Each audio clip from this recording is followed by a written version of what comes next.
without you more than ever. I guess I'm lonely.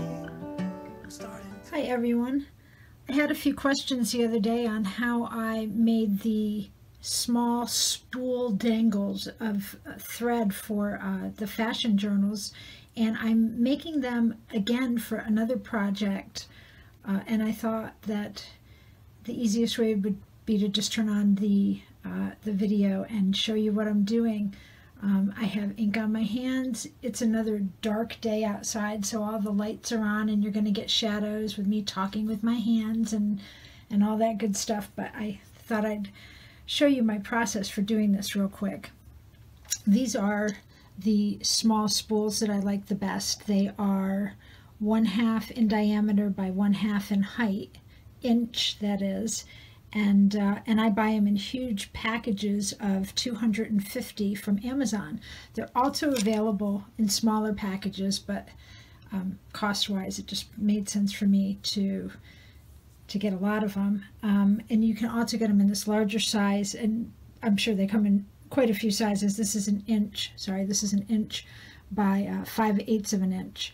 So same concept if you're looking for something a little bigger, or you want to actually wrap fabric or lace around them. You've got almost an inch to work with in between the lips of the spool. It's an inch from end to end, so you might want to go with this size. But for today and with the thread, I like the mini ones, and I've already made a few here. So what I do is I take one of these unfinished spools, and this is Tim Holtz Vintage Photo Distress. Now, I don't know if you guys have this problem. I have a foam pad on my dauber here, and because I use it for stencils when I'm doing pages, I think that's what ends up chewing up the foam on this. So now I have a dilemma. I can either replace this with a new one and wait a whole day of distressing to really break it in and get it coated with ink, or I can continue to use this, but as I do, it leaves little crumbles, so I have to put down a separate workspace and clean it when I'm finished distressing. And just one of the trials of working in my craft room. Good problems. So I'm just distressing the ends and a little bit of the lip on this side, and you can see pretty clearly the difference. And once I've distressed, I'm going to take embroidery thread. And this is, embroidery thread's great because it covers the spool so well, and you can get it in any color and just adapt it to any theme or color scheme you want. I'm just going to start to tie a knot, and before I tighten it up, I'm going to put it right around that distressed spool. And you don't have to tie it in a second knot here, but it makes it a little easier to work with, and just slide it up to one end. And then I just wrap it down to the other end. And now my goal is to cover the wood in the middle of the spool. I'm going to leave that end out this way. So I got it down to the other end, and I'm just going to start wrapping. Kind of scrunch it down while I do. And it does not have to be perfect at all. When I've got it back up to the other end, I'm going to cut it and just tie it off in a knot.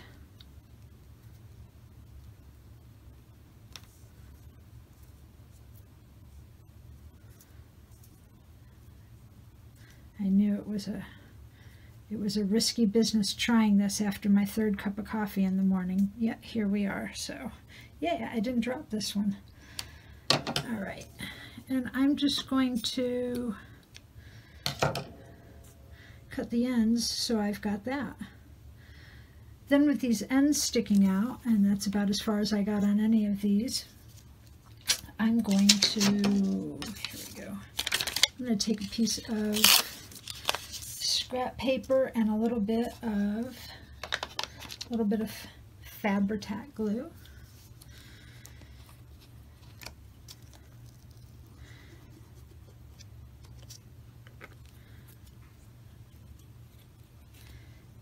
And I've got a paper towel handy for my fingers, and I am going to just dab my finger into the glue, and let's see, that'll show up good.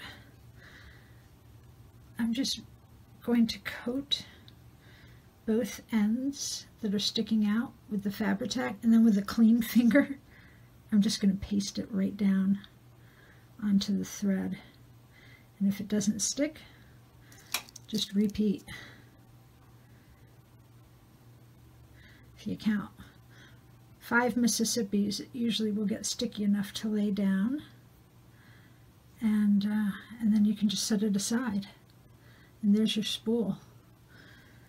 So let me just tack a few of these down, and I'll show you how I string them onto a cord. You can also use a head pin. There we go. A head pin to put through this and then make it into a charm. But I usually use these on the outside, put them in the tassels. So, and that is the quick version of how I do that part of it. I like to, for my tassels and dangles that hang outside of my journals, I like to use hemp. I like this because it's stiff, and unless you're using tiny beads or something really delicate to string on it, usually you can get away with not using a needle and just putting whatever you want over it, as far as beads or beaded type charms go. Now I cut this about twice as long as it would, so I mean I needed it this long to hang off the spine of a journal, so I cut it about that long again because I'm going to be tying knots in it, and that's going to be using up a lot of real estate as I go. So this is going to be the bottom end of one side, and I'm a little paranoid, so I usually put a double knot in this, and then a single knot will do for the rest.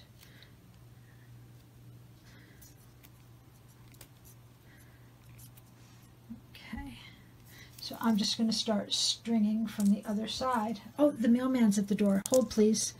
And I'm back. I get excited when the mailman comes because about half the time he's bringing crafty things.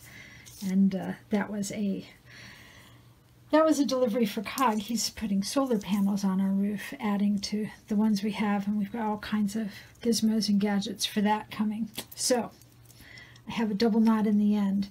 If I just strung the spool over, it's hard to get them to stay in place. So I pick out some small wooden beads. They're a little bit bigger than the glass beads, which often will fall right inside the hole of the spools, even the small spools. So I'm just going to... Now this is the part that's fun when I've had this much coffee. That one is not going over.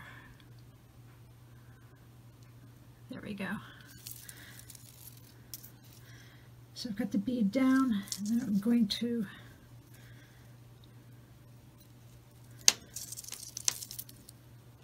put my spool on, and the next bead.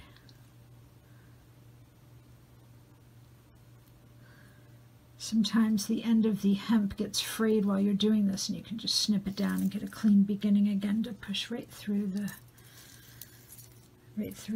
So once I've got a bead on the top and the bottom, I try to tie another knot as close as possible to the last bead that was on.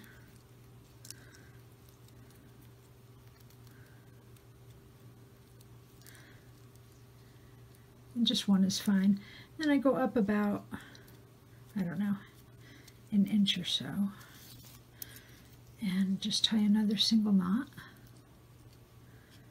and do it again.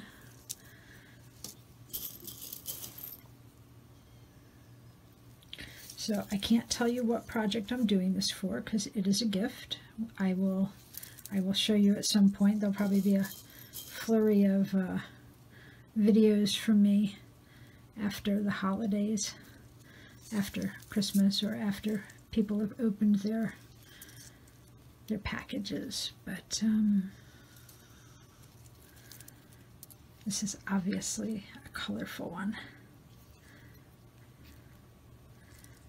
So, and just so on, and I'll go on with the yellow and green, you know, totally Crayola approved. So that's basically what I did. When I get up to the top, by the way, the ring that I have my sari silk and ribbons and things dangling off after I've already completed my tassel, I'll do one side of these, and like with this one I'm going to put 5 spools, and I'll tie this in a knot around that ring on the top of the tassel that's already made, and then I'll string the other 5 down the other side. That way you never have to worry about how to attach the completed spools onto it. You're literally going to tie this onto the top. So, well, if you have any questions, let me know. I will put the link for the spools down below, and I appreciate you joining me. Thanks for your patience, and I'll talk to you guys soon. Have a great day. Bye-bye.